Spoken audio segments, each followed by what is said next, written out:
नमस्कार दोस्तों, बहुत बहुत स्वागत है आप सबका। मैं अनुराग भारद्वाज और आज इस क्लास में हम डिस्कशन करने वाले हैं डीपीपी नंबर 22, राइट।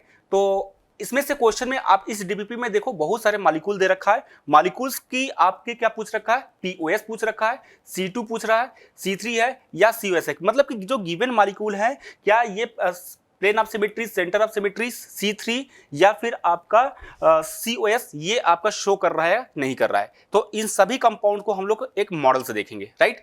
तो सबसे पहले अगर आप देखोगे यहाँ पे आपको दे रखा है मीथेन दे रखा है, राइट। तो मीथेन को जरा सा आप देखोगे इसकी प्लेन ऑफ सिमेट्री, चलो प्लेन ऑफ सिमेट्री से करके चेक करो। ये है आपका मीथेन, ठीक है, जो कि 2D बोर्ड में बना हुआ है। अब देखो यहां पर हमारे पास प्लेन ऑफ सिमेट्री क्या होगा कि अगर आप अलोंग द एक्सिस अब इस तरीके से कट करोगे तो इसमें क्या होगा, मिरर इमेज तो मिलता है, यानी कि आपको यहां पर पीओएस आपको देखने को मिल रहा है, राइट। पीओएस देखने को मिल रहा है। अब हम लोग बात करते हैं C2 की बात करते हैं। C2 को क्या होगा, C2 में होता क्या है कि आप मॉलिक्यूल्स में ना किसी कार्बन के रिस्पेक्ट में किसी भी दो वैलेंसी के मिड से परपेंडिकुलर, आप इनके दोनों के मिड से परपेंडिकुलर आप क्या करोगे, एक एक्सिस ड्रॉ करोगे। अब इस एक्सिस को ड्रॉ करने के बाद 180 क्या कराओगे, रोटेट कराओगे। आप देखो इसको 180 रोटेट अगर कराओगे, 180 अगर रोटेट कराने पर क्या मॉलिक्यूल हमारा सेम मिल रहा है? हाँ जी, मॉलिक्यूल सेम मिला। क्या मॉलिक्यूल में कोई भी चेंजेस मिला?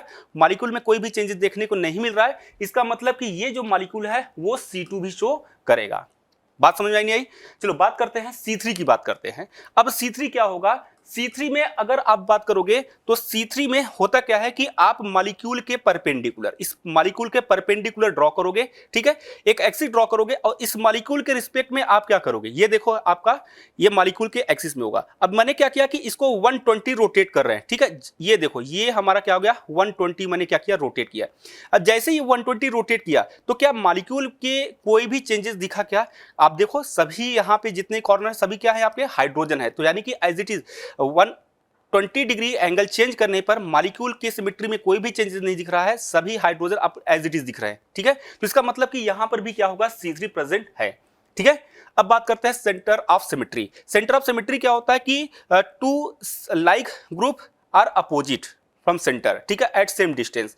तो यहां पे आप देखोगे इसका अपोजिट ग्रुप नहीं है, ठीक है, यहां पर इसका अपोजिट तो है नहीं, और तो जाहिर सी बात है यहां पर जो सेंटर ऑफ सिमेट्री है, सेंटर ऑफ सिमेट्री नहीं होगा। तो अपने पास जो क्वेश्चन था प्लेन ऑफ सिमेट्री मिल गया था आपको, सेंटर C2 है ही है, ठीक है, C3 है और सेंटर ऑफ सिमेट्री नहीं होगा। समझ में आया कि नहीं आया? बात करते हैं नेक्स्ट कंपाउंड जो बेंजीन है, इसको भी हम लोग मॉडल से समझते हैं, ठीक है। देखो अगर मॉडल समझेंगे, ये है आपका क्या, बेंजीन का मॉडल, राइट। तो अब बेंजीन में आपको क्या करना है, प्लेन ऑफ सिमेट्री इतना तो निकाल ही चुके हैं हम लोगों ने, मॉडल भी करके दिखा रखा है, सर ने भी मॉडल से बता रखा है कि बेंजीन में आपको प्लेन ऑफ सिमेट्री मिलेगी। टोटल बताए थे 7 प्लेन ऑफ सिमेट्री मिला था। बोलो भाई, अलोंग द कार्बन 1 2 3 मिला था और अलोंग द पाई बॉन्ड, ठीक है, 3 मिला था और अलोंग द मॉलिक्यूल 7 पीओएस आपको मिला था, यहां पर याद होगा अगर आपको, ठीक है, 7 मिला था। तो पीओएस है। C2 क्या है, C2 का मतलब क्या होगा, किसी भी एक एक्सिस पे इसको 180 रोटेट करा दो। अगर आप 180 इसको रोटेट करा दो क्या मिलेगा, 180 रोटेट कराने पे क्या मिलेगा, क्या मॉलिक्यूल के में के पोजीशन में कोई चेंजेस दिखा नहीं, जो जैसा था वो एज इट इज रहेगा, यानी कि यहां पे आपका क्या दिख रहा है, C2 है। बात समझ में नहीं आई? अब बात करते हैं C3 की। C3 में अगर आप देखोगे क्या इसमें C3 है कि नहीं, बताओ।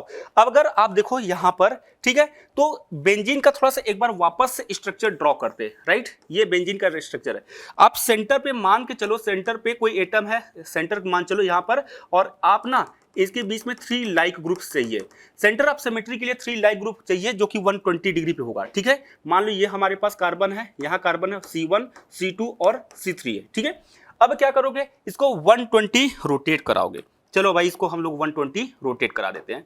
अगर आप 120 इसको रोटेट कराते हो तो क्या बेंजीन के स्ट्रक्चर में कोई भी चेंजेस दिखेगा? नहीं।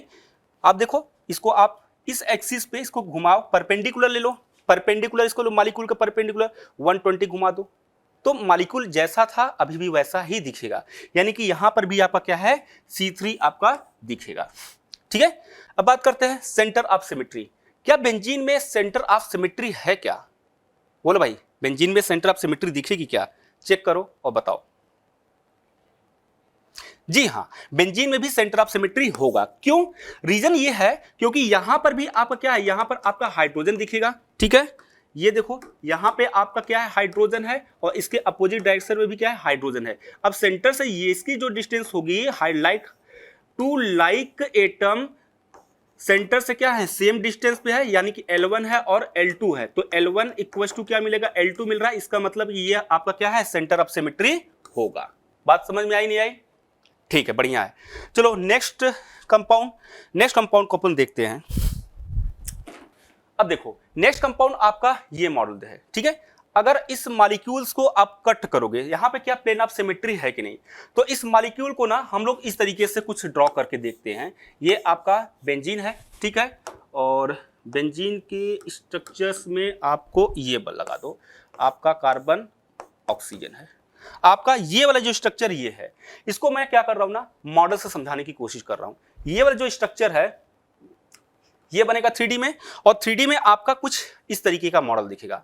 होपिंग दैट आपको दिख रहा होगा, ठीक है। यानी कि आप देखोगे, थोड़ा सा केयरफुली आप ऑब्जर्व करोगे कि यहां पर आपका क्या है, सभी कार्बन है। थोड़ा सा ये देखो भाई, मॉडल को ध्यान से देखो, ये दिख रहा होगा आपका, ठीक है। यानी कि ये इस एक्सिस पे दिख रहा है, ये कार्बन के इस एक्सिस पे दिख रहा है, यहां कार्बन है और कार्बन से डबल बॉन्ड से क्या है, ऑक्सीजन जुड़ा हुआ है, ठीक है। तो अगर क्या इसमें centre of plane of symmetry है कि नहीं, ये देखो प्लेन ऑफ सिमेट्री। अगर आप इस एक्सिस पे कट करोगे, तो इस एक्सिस से यहां से कट करोगे तो क्या 2 हाफ इक्वल पार्ट मिलेगा। इट मींस यहां पे आपका प्लेन ऑफ सिमेट्री है। बात समझ में नहीं आई? चलो देखते हैं नेक्स्ट। क्या यहां पे हमारे पास C2 चेक करो, C2 है कि नहीं है। C2 का मतलब क्या होगा, बताओ भाई, यहां पे C2 होगा कि नहीं होगा, है भाई C2 है ना। अगर इस एक्सिस पे आप क्या करोगे, इसको रोटेट करा दो, 180 रोटेट करा दोगे। इस एक्सिस से अगर आप 180 रोटेट करा दोगे, क्या इसमें कोई चेंजेस देखने को मिलेगा कि नहीं। जरा ये हमारे पास क्या है, आप देखो इसको मॉलिक्यूल को बनाओ वापस से, जो बनाया थे थोड़ा सा इजी तरीके से बनाओगे भाई, हो जाएगा, बहुत बड़ा मैटर नहीं है। ये लिया, ठीक है। आपने क्या किया कि इस एक्सिस से रोटेट कराया, ठीक है। आपने सिंपली क्या किया कि इस एक्सिस से रोटेट करा दिया, 180 डिग्री रोटेट करा दिया। 180 रोटेट कराओगे तो क्या होगा भाई, यही तो था। आपने इसको क्या किया, 180 से रोटेट करा दिया। 180 रोटेट कराया था, क्या इसमें कोई चेंजेस मिला। जो मॉलिक्यूल पहले था आप देखोगे वो मॉलिक्यूल अभी भी दिख रहा है। बोलो भाई, मॉलिक्यूल दिख रहा है। इसका मतलब यहाँ पे आपका जो है वो C2 तो प्रेजेंट है, C2 तो प्रेजेंट है। लेकिन बात करते हैं C3 की, क्या इसमें इस मॉलिक्यूल में C3 है कि नहीं है। चलो चेक करते हैं, क्रॉस चेक करते हैं इसमें C3 है कि नहीं है। तो C3 तो नहीं मिलेगा, क्यों, क्योंकि यहाँ पे 3 लाइक ग्रुप होना चाहिए। C3 के लिए 3 लाइक ग्रुप होना चाहिए, और 3 लाइक ग्रुप नहीं है C3 में। तो इसका मतलब कि यहाँ पर जो होगा इसमें तो C3 तो नहीं होगा। सेंटर ऑफ सिमेट्री भाई होगा कि नहीं होगा, जब सेंटर ऑफ सिमेट्री भी नहीं है। अरे बात समझ में आई नहीं आई भाई, ठीक है। होपिंग दैट आपको ये पॉइंट समझ में आ गया होगा। चलो बढ़िया है। नेक्स्ट कंपाउंड देखते हैं। अब देखो नेक्स्ट कंपाउंड आपको ये दे रखा है, ठीक है। अगर इसको हम लोग मॉडल से समझते हैं, वापस से इसको हम लोग मॉडल से समझने की कोशिश करते हैं। ब्रिजेज एटम है, ठीक है, ब्रिजेज एटम होगा। चलो इसको अगर आप बनाते हो बेंजीन, ठीक है, चलो इधर ही बना देते हैं। ये आपका बेंजीन होगा, ठीक है। बेंजीन तो नहीं है, हेक्स 1,5 डाइईन है, ठीक है। साइक्लोहेक्स 1,5 डाइईन है, और इसमें आपको एक ब्रिज लगा रखा है। इन्होंने कुछ इस तरीके से ब्रिज लगा रखा है, यही होगा भाई। तो इसका आप कुछ इस तरीके से इमेजिन कर सकते हो, ये होगा इसका, ये मॉलिक्यूल होगा। प्रीवियस वाले मॉलिक्यूल में क्या कर रखे थे, एक ऑक्सीजन ऐड कर रखे थे, लेकिन इस वाले मॉलिक्यूल में क्या है, इस वाले मॉलिक्यूल में कोई ऑक्सीजन नहीं, एज इट इज है। तो कहोगे यहां से अगर इस एक्सिस पे कट करें, ये होगा, ठीक है। इस एक्सिस से कट करोगे तो ये हमारे पास क्या होगा, 2 हाफ इक्वल पार्ट में कटेगा कि नहीं कटेगा, बोलो भाई। तो यहां पे अगर 2 हाफ इक्वल पार्ट में कट रहा है तो क्या दिखेगा, यहां पे 2 हाफ इक्वल पार्ट में कटेगा। तो सिंपली क्या मिलेगा भाई यहां पर, यानी कि आप ये कह सकते हो कि यहां पर आपका क्या है, प्लेन ऑफ सिमेट्री है अलोंग दिस एक्सिस, ठीक है। C2, अब C2 चेक करो, क्या C2 होगा कि नहीं होगा भाई। चलो देखो C2 की अगर बात करोगे तो C2 तो मिलेगा। अरे भाई एक बात बताओ, अगर आप इसको 180 रोटेट करा दोगे इसमें कोई चेंजेस मिलेगा कि नहीं मिलेगा, कोई भी चेंजेस। सारे मॉलिक्यूल एज इट इज देख रहे हैं कि नहीं, ये आपके पास मॉलिक्यूल्स है, और ये मॉलिक्यूल क्या होंगे, अपनी पोजीशन से क्या करोगे, 180 रोटेट करा दो, बोलो भाई। तो रोटेट कराओगे तो यहां पे क्या है, C2 तो है, ठीक है। बात करते हैं C3 तो वैसे भी नहीं मिलेगा। क्यों नहीं मिलेगा, इसलिए C3 नहीं मिलेगा क्योंकि यहां पे 3 लाइक ग्रुप नहीं है। क्या है, 3 लाइक ग्रुप नहीं है। तो अगर आपके 3 लाइक ग्रुप नहीं है तो इसका मतलब यहां पे C3 तो नहीं है। क्या सेंटर ऑफ सिमेट्री है? सेंटर ऑफ सिमेट्री नहीं है। क्यों? क्योंकि यहां पर भाई सेंटर ऑफ सिमेट्री क्या होगा, किसी भी अपोजिट डायरेक्शन में देख लो क्या मिलेगा। क्या सेंटर ऑफ सिमेट्री का मतलब क्या है, होना चाहिए पूरे मॉलिक्यूल में। ऐसा नहीं है किसी एक के मॉलिक्यूल के रिस्पेक्ट में हो गया तो दिख जाएगा, ठीक है। इस कार्बन के रिस्पेक्ट में देखोगे, कुछ बच्चे सोच रहे होंगे कि यहाँ साइक्लोहेक्सेन है तो यहां पर क्या होगा, ये हाइड्रोजन होगा। कुछ बच्चे ऐसा सोच रहे होंगे कि यहां पर आपका हाइड्रोजन होगा और ये हाइड्रोजन है तो ये होगा। ऐसा नहीं होता भाई, बाकी के मॉलिक्यूल्स में या तो होगा या तो नहीं होगा, पूरे मॉलिक्यूल के अलोंग देखना है। ऐसा नहीं एक दिख गया तो आपका सेंटर ऑफ सिमेट्री होगा, ऐसा नहीं होता है। तो सेंटर ऑफ सिमेट्री यहां पर नहीं होगा। बात समझ में आई कि नहीं आई? चलो बढ़िया है, समझ में आया कि नहीं आया? चलो देखते हैं 1,2 डाइक्लोरो सिस है ना, ये आपका क्या है भाई, सिस। लाइक ग्रुप सेम साइड में है तो सिस होगा। तो ये इसका क्या होगा भाई, सिस 1,2 डाइक्लोरो इथीन है। तो ये हो गया आपका मॉलिक्यूल, ये सिस 1,2 डाइक्लोरो इथीन। दिख रहा होगा भाई सबको? तो क्या इसमें प्लेन ऑफ सिमेट्री है? सबको दिख रहा होगा। प्लेन ऑफ बीच से कट करेंगे आपको मिलेगा भी, ये तो है आपका, ठीक है। C2 की बात करते हैं, क्या C2 इसमें है कि नहीं है? बताओ भाई इसमें C2 है कि नहीं है? तो C2, एक बात बताओ भाई, यहां पे तो C2 दिखेगा कैसे? अरे भाई एक बात बताओ, C2 अगर क्या होगा, आप इसको रोटेट करा दो ना, इस मॉलिक्यूल के एक्सिस पे आप इसको 180 रोटेट करा दो। 180 रोटेट कराओगे तो क्या इसमें कोई चेंजेस दिखा क्या? बोलो भाई। इस मॉलिक्यूल के एक्सिस पे अगर इसको आप रोटेट करा दो तो क्या इसमें मॉलिक्यूल में जो जैसा था कार्बन क्लोरीन अपनी पोजीशन पे तो एज इट इज मेंटेन है रोटेट कराने पे। इसका मतलब कि यहाँ ये मॉलिक्यूल जो होगी वो C2 शो करेगी। क्या C3 ये शो करेगा? बोल भाई C3 शो करेगा? नहीं। क्यों नहीं है? क्योंकि यहाँ पे 3 लाइक ग्रुप चाहिए और 3 लाइक ग्रुप नहीं है तो ये नहीं होगा। सेंटर ऑफ सिमेट्री तो वैसे भी नहीं होगा। बात समझ में आई कि नहीं आई? चलो अगला देखते हैं। चलो नेक्स्ट मॉलिक्यूल अपना F वाला देखें तो ये आपका क्या है भाई, ट्रांस दिख रहा है। 2 like group are opposite side. ये क्या है, 1,2 ट्रांस है ना, ये तो आपका ट्रांस दिख रहा होगा भाई, ट्रांस 1,2 डाइक्लोरो इथीन। तो ये मॉलिक्यूल आपका ये दिख रहा होगा। चलो इसमें चेक करते हैं क्या इसमें प्लेन ऑफ सिमेट्री है। तो प्लेन ऑफ सिमेट्री तो वैसे भी अगर आप इस एक्सिस पे इसको कट करते हो तो बोलोगे ये तो एक दूसरे की मिरर इमेज तो नहीं है, तो इसका मतलब ये प्लेन ऑफ सिमेट्री होगा कि नहीं होगा? आप अगर इस एक्सिस पे कटोगे तो प्लेन ऑफ सिमेट्री नहीं मिलेगा, बट अलोंग द मॉलिक्यूल अगर कट करते हो, अलोंग द मॉलिक्यूल अगर कट करोगे तो ये आपको ये क्या होगा, प्लेन ऑफ सिमेट्री मिलेगी, ठीक है। चलो बात करते हैं C2 की। C2 पे अगर आप देखोगे तो मॉलिक्यूलर के परपेंडिकुलर एक्सिस पे, मॉलिक्यूलर के परपेंडिकुलर एक्सिस पे अगर इसको रोटेट कराओगे, ठीक है, 180 रोटेट करा दोगे क्या होगा, एज इट इज होगा। यानी कि आप ये देखो यहां पर है, ठीक है, मॉलिक्यूलर के परपेंडिकुलर एक्सिस पे, तो इसको अगर रोटेट करा दोगे तो ये तो एज इट इज हुआ। भाई आप देखो ये वाला जो क्लोरीन थी, ये वाला क्लोरीन क्या था, इस वाली अपनी जगह पे पोजीशन ले लिया कि नहीं लिया, एज इट इज दिखा कि नहीं दिखा। यानी कि आप ये देखो यहां पर रोटेट कराने पर क्या मिल रहा है, रोटेट कराने पर यानी कि C2 आपका है। C3 इसलिए नहीं होगा क्योंकि यहां पे 3 लाइक ग्रुप नहीं है, ठीक है, 3 लाइक ग्रुप नहीं है इसलिए नहीं होगा। बात समझ आनी आई? सेंटर ऑफ सिमेट्री की बात करें भाई, यहां पे सेंटर ऑफ सिमेट्री होगा कि नहीं होगा? डेफिनेटली होगा। क्यों? क्योंकि आप देखोगे ये जो क्लोरीन है और ये क्लोरीन है, इन दोनों क्या है, इन दोनों के भाई अपोजिट साइड होने की वजह से, अपोजिट साइड होने की वजह से इनकी जो डिस्टेंस है सेंटर से डिस्टेंस वो भी क्या है आपका, सेम है। क्लोरीन के रिस्पेक्ट में भी आप देख सकते हो, इवन आप हाइड्रोजन के रिस्पेक्ट में भी देख सकते हो। तो यानी कि ये आपका सेंटर ऑफ सिमेट्री होगा।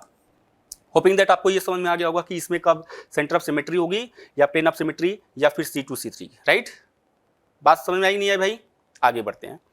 देखो नेक्स्ट कंपाउंड की अगर बात करें तो देखो G की बात करोगे, ये आपका किस में है? पहले तो इस मॉलिक्यूल का अरेंजमेंट की अगर देखोगे तो ये मॉलिक्यूल हमारे कहा गया, यहाँ पे प्लेन ऑफ सिमेट्री मिलेगी कि नहीं मिलेगी, पहले ये देखो। अगर इस मॉलिक्यूल का थोड़ा सा ज्योमेट्री आप ये ड्रॉ करोगे, बात समझ नहीं है भाई, अगर ज्योमेट्री ड्रॉ कर रहे हो तो ये ज्योमेट्री अगर आप देखोगे तो यहां पर आपको प्लेन ऑफ सिमेट्री नहीं मिलेगी। प्लेन ऑफ सिमेट्री क्यों नहीं मिलेगी? उसका रीजन है, ठीक है, उसका रीजन है ये किस फॉर्म में है, ये आपका किस फॉर्म में है, स्टैगर्ड फॉर्म में है। ये किस फॉर्म में है? स्टैगर्ड फॉर्म में। इसका कुछ मॉडल इस तरीके से है, राइट, इसका कुछ मॉडल इस तरीके से है, ठीक है। अगर आप इसको क्या करोगे, अब इसको मिड से किसी भी एक्सिस से कट करोगे, क्या ये प्लेन ऑफ सिमेट्री मिलेगी? नहीं। पहली बात है कि ये प्लेन ऑफ सिमेट्री तो नहीं मिलेगी। अब बात करते हैं C2 की, बात करते हैं क्या ये C2 मिलेगा? हाँ भाई, क्या यहां पर C2 मिलेगा कि नहीं मिलेगा? आप देखोगे इस मॉलिक्यूल में C2 की बात करते हैं, ठीक है, तो C2 यहां पर आपका क्या है, इसको अगर रोटेट करा दोगे, ठीक है, अगर आप इस मॉलिक्यूल के एक्सिस पे, इसको मॉलिक्यूल के एक्सिस पे अगर आप 180 रोटेट कराओगे तो ये क्या करेगा, ये मॉलिक्यूल अपनी जगह ले लेगा, ठीक है, ये मॉलिक्यूल अपनी जगह स्पेस ले लेगा, यानी कि यहां पर आपका ये क्या होगा, C2 होगा। बात समझ में आई नहीं आई? अरे भाई समझ लो, इसको ये देख लो, यानी कि ये जो मिथाइल ग्रुप है, अगर इसको आप मॉलिक्यूल के परपेंडिकुलर इसको आप रोटेट कराते हो, अगर इसको आप रोटेट कराओगे तो क्या होगा, ये मॉलिक्यूल एज इट इज मिला कि नहीं मिला, ठीक है, यानी कि 180 आपका मिल जाएगा। चलो समझते हैं, आगे बढ़ते हैं। अब देखो COS, यानी कि ये तो हमारे पास नहीं है, ठीक है, ये तो वैसे भी नहीं होगा, 3 लाइक ग्रुप नहीं है। सेंटर ऑफ सिमेट्री तो वैसे भी नहीं होगा भाई, इसमें है ना, ये तो क्यों, क्योंकि यहां पर क्या होगा, सारे मॉलिक्यूल क्या है, अलग अलग है, बिल्कुल अपोजिट है भाई, तो ये तो नहीं होगा क्योंकि अपोजिट डायरेक्शन में स्टैगर्ड फॉर्म में है। बात समझ आ गई?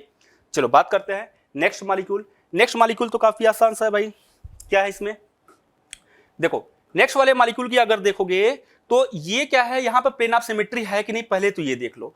अगर आप इस कायरल कार्बन के रिस्पेक्ट में एक लाइन ड्रॉ करोगे, इस कायरल कार्बन के रिस्पेक्ट में, तो क्या ये एक दूसरे के मिरर इमेज है? नहीं, क्यों, क्योंकि ये हमारे पास क्या, ये हाइड्रोजन इस पोजीशन पे और हाइड्रोक्साइड है, और ये हाइड्रोक्साइड इस पोजीशन पे है, दोनों अपोजिट साइड में है, इसका मतलब यहां पे प्लेन ऑफ सिमेट्री तो नहीं है, ठीक है। लेकिन अगर हम C2 की बात करें तो C2 पे अगर आप देखोगे, क्या इसको अगर 180 रोटेट करा दे, अगर इसको इस मॉलिक्यूल के इस एक्सिस पे इसको 180 रोटेट करा दे, अगर इसको 180 रोटेट करा दोगे तो क्या होगा, 180 रोटेट करा दोगे तो ये मॉलिक्यूल का हो जाएगा, ये यहां पे आएगा, ये वाला मॉलिक्यूल यहां आएगा, ठीक है, ये मॉलिक्यूल यहां आएगा, और ये वाला मॉलिक्यूल क्या होगा, यहां आएगा, ठीक है। तो ये मॉलिक्यूल होगा और हाइड्रोजन हाइड्रोजन होगा, राइट। तो यानी कि यहां पे आपको क्या मिलेगा, C2 मिल जाएगा। या फिर अगर आप ये बोलोगे तो इसको आप अपोजिट साइड रोटेट करा दोगे तो भी आपको ये मिल जाएगा। बात समझ नहीं आई? चलो देखते हैं C3 की बात, यहां पे 3 लाइक ग्रुप नहीं है तो C3 तो होगा ही नहीं। सेंटर ऑफ सिमेट्री तो वैसे भी नहीं होगा, ठीक है। तो यहां पर आपके 8 मॉलिक्यूल दे रखे थे, जिसमें से आपसे POS, COS या C2 या C3 आपसे पूछा जा रहा था, और यहाँ पे मैंने मॉलिक्यूल को मॉडल्स के बिहाफ पर समझाने की कोशिश किया, होपिंग दैट आपको ये सारी मॉलिक्यूल्स की जो सारी सिमेट्री थी वो समझ में आ गई होंगी, ठीक है। मिलते हैं हम लोग नेक्स्ट DPP में। थैंक यू, जय हिंद।